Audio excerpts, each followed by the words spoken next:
आज के लेख में तकनीकी विकास पर जो भारत का तकनीकी क्षेत्र में जो विकास हुआ है उसके बारे में बतलाया गया है।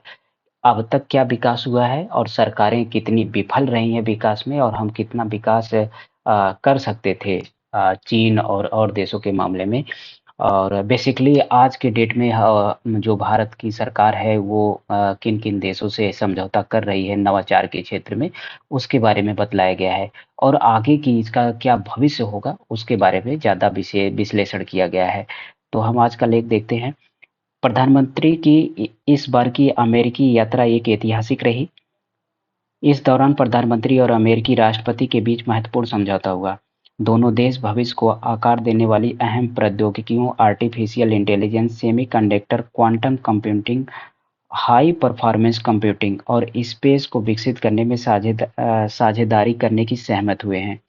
प्रधानमंत्री के नेतृत्व में बीते 9 साल के दौरान वैश्विक मान्यता के साथ एक प्रौद्योगिकी राष्ट्र के रूप में भारत उदय का संकेत देने वाला यह दौरा देश में प्रौद्योगिकी विकास के सफर में एक अहम मील का पत्थर साबित हुआ। इस लिहाजा से प्रधानमंत्री का अमेरिकी दौरा विशेष रहा। दरअसल दुनिया में अग्रणी अमेरिका प्रौद्योगिकी और सेमीकंडक्टर के अगले दशक के लिए भारत के साथ साझेदारी कर रहा है। यह बताता है कि भारत की प्रौद्योगिकी क्षमताएं कितनी बढ़ गई हैं, खासकर सेमीकंडक्टर के क्षेत्र में जहां दशकों से हमारी मौजूदगी बिल्कुल भी नहीं रही है। अवसर गंवाने राजनीतिक और रणनीतिक दूरदर्शिता की कमी के अक्षमता के कारण इलेक्ट्रॉनिक और सेमीकंडक्टर के क्षेत्र में भारत की दास्तान दशकों तक निराशाजनक रही। ये इस लेख के जो लेखक हैं राजू चंद्रशेखर, ये भारत सरकार में राज्य मंत्री हैं। तो जो इनका विश्लेषण आज का है, इसमें थोड़ा-सा आलोचनात्मक भी विश्लेषण किया गया है कि पिछली सरकारें कितनी सुस्त रही हैं। तो दोनों चीज़ देखेंगे कि पहले सरकारों में क्या कमियाँ रही हैं, क्योंकि आज के राज्य मंत्री हैं, तो आलोचनात्मक विश्लेषण तो करना वाजिब है। मसलन 1960 के दशक में भारत ने सेमीकंडक्टर पैकेजिंग इकाई स्थापित करने के लिए फेयरचाइल्ड सेमीकंडक्टर, जिनके संस्थापकों ने इंटेल बनाया, के एक प्रस्ताव को नजरअंदाज कर दिया, जो बाद में मलेशिया चला गया। 2007 में इंटेल के तत्कालीन अध्यक्ष ग्रेग बैरेट ने खुलासा किया कि कैसे सरकार की धीमी प्रतिक्रिया के कारण भारत ने इलेक्ट्रॉनिक बाजार यानी फैब निवेश का एक अवसर गंवा दिया। देश की आज़ादी के 65 साल के इतिहास में ऐसे अनेक दृष्टांत मिलते हैं जब भारत ने सेमीकंडक्टर और इलेक्ट्रॉनिक्स के अवसर गंवाए। अब प्रधानमंत्री ने इंडिया फर्स्ट की परिकल्पना के साथ अपने मजबूत राजनीतिक इरादे मजबूत राजनीतिक इरादे और रणनीतिक दृष्टता के साथ भारत के भविष्य के बारे में सोचने के तरीके बदल दिए हैं।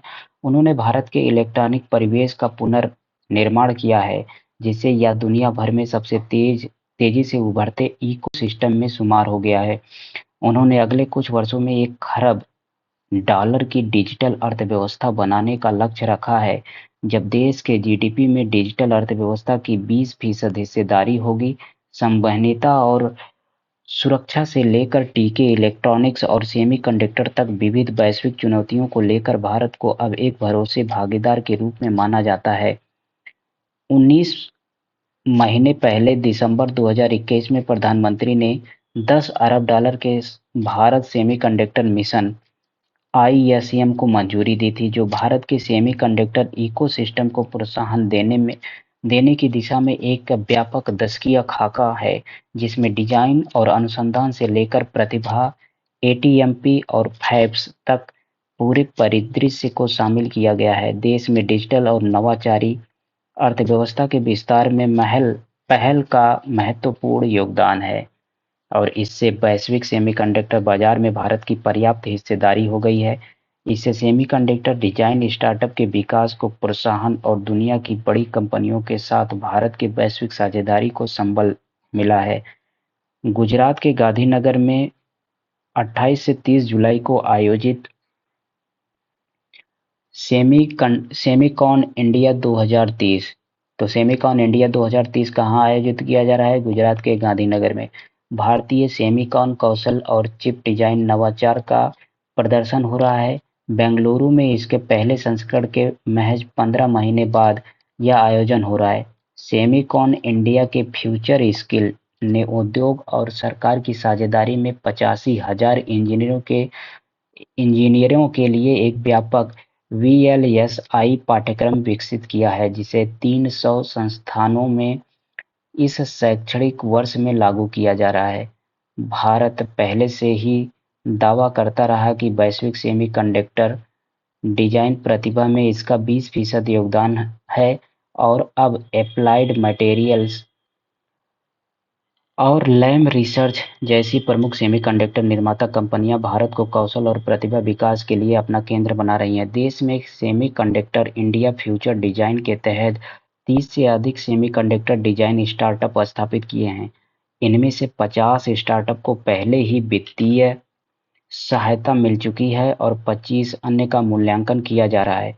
वहीं समर्थित स्टार्टअप की संख्या बढ़ाकर 200 करने का लक्ष्य है। यह जानते हुए कि दुनिया चिप्स के लिए नए आईएसए यानी इंस्ट्रक्शन सेट आर्किटेक्चर की तरफ जा रही है, इंडिया स्टेक सहित हमारे इनोवेशन इकोसिस्टम के लिए स्रोत खोलने की प्रधानमंत्री की अपनी प्रतिबद्धता है।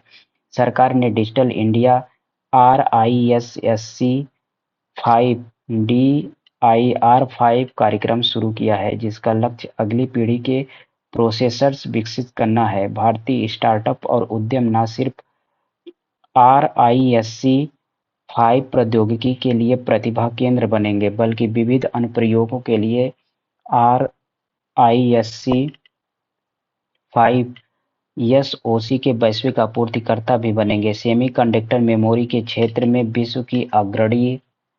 विश्व की अग्रणी जो कंपनी माइक्रोन ने गुजरात में अपने पहले निवेश की घोषणा की है, उसका $2.75 अरब निवेश एक बड़ा मील का पत्थर है और इससे आपूर्ति श्रृंखला पैकेजिंग के फैब्स विकसित करने में मदद मिलेगी। साथ ही इससे करीब 5,000 नई प्रत्यक्ष और 15,000 सामुदायिक नौकरियां पैदा होने की उम्मीद है। इतने कम समय के लिए इस निवेश से बेशक भरोसा कायम किया होता कि दुनिया की बड़ी कंपनियों के सेमीकॉन निवेश के लिए भारत संभावित गंतव्य है।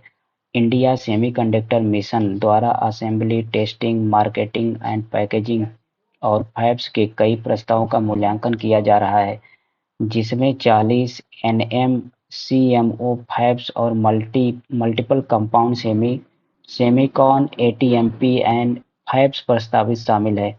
सेमीकंडक्टर अनुसंधान सरकार की प्राथमिकता है कि सेमीकंडक्टर लेबोरेटरी मोहाली में मौजूदा फैब को आधुनिक बनाया जा रहा है। इसके आधुनिकीकरण और global India semiconductor research centre ISRC की स्थापना के लिए 10,000 करोड़ रुपए से अधिक की राशि निर्धारित की गई है। सेमीकंडक्टर क्षेत्र की दुनिया की शीर्ष कंपनियों के साथ इस प्रस्तावित ISRC योजना को अंतिम रूप दिया गया है। आगामी महीनों में इसे अमली जामा पहनाया जाएगा। इसका लक्ष्य एशिया का प्रमुख सेमीकंडक्टर अनुसंधान परिवेश बनाना है, जिसमें सामग्री से लेकर ट्रांजिस्टर, पैकेजिंग से लेकर प्रतिक्रियाओं का विस्तार करना और भारत के और दुनिया के शीर्ष सेमीकंडक्टर कंपनियों के साथ साझेदारी करना है। भारत की सेमीकंडक्टर राष्ट्र बनाने की दिशा में बीते 15 महीने में हुए प्रगति उल्लेखनीय है। भारत आज बदलाव के महत्वपूर्ण मोड़ पर है। यह स्वतंत्र भारत के इतिहास का सबसे रोमांचक काल है, जब देश के युवाओं और छात्रों के लिए, चाहे अंतरिक्ष का क्षेत्र हो या इलेक्ट्रॉनिक्स या इंटरनेट, AI या सेमीकंडक्टर, हर जगह जबरदस्त अवसर है। भारतीय युवाओं के लिए अगला दशक प्रौद्योगिकी के क्षेत्र में अवसरों की एक दशक है, जिसे प्रधानमंत्री ने इंडिया डिकेड का नाम दिया है। देश में प्रौद्योगिकी के क्षेत्र में अनुसंधान और नवाचार को प्रोत्साहन देने के लिए नीतियां बनाई और उन पर अमल किया जा रहा है, जिनके कारण युवाओं और छात्रों के लिए अवसर के नए दरवाजे खुले हैं। बीते 15 महीने के दौरान इस दिशा में जिस गति से प्रगति हुई है, अगर हम उसे आगे भी कायम रखते हैं तो निसंदेह आगामी दशक में महत्वपूर्ण उपलब्धि हासिल कर पाएंगे। अगले 10 सालों में हम उतना हासिल कर पाएंगे जितना हमारा पड़ोसी देश चीन 30 साल और $200 अरब खर्च करने के बाद भी नहीं कर पाया है। Thank you.